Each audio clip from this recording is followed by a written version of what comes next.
শোনেন, নিজের কবরের ফিকির যে করে সে কখনো মানুষের পিছনে লেগে থাকে না। আমরা নিজের কবরের ফিকির করি আগে।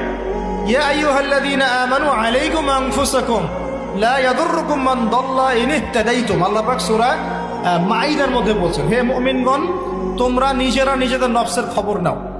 যারা পথভ্রষ্ট হয়ে যাচ্ছে ওদের পথভ্রষ্টতা তোমাদের ক্ষতি করবে না যদি তোমরা হেদায়েতের উপর থাকো। আমি কবরে যাব, আমাকে 3টা প্রশ্ন করা হবে, আমি কি উত্তর দিব?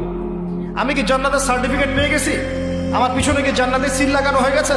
তাহলে আমি কেন আরেক ভাইয়ের নামাজ নিয়ে কটাক্ষ করি?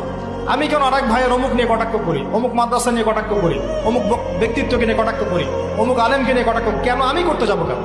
এমন তো হতে পারে সে ব্যক্তি আমার আগে জান্নাতে চলে গেছে, আমি পড়ে গেছি পিছনে, হতে পারে না? হতে পারে কি না? এমন তো হতে পারে আমি সবার শেষে জান্নাতে যাচ্ছি খুঁড়ায় খুঁড়ায়, আর এই মানুষগুলো আমার আগেই জান্নাতে সব চলে গেছে, হতে পারে কি না? এই যে ইবলিসি স্বভাব একটা চলে আসছে।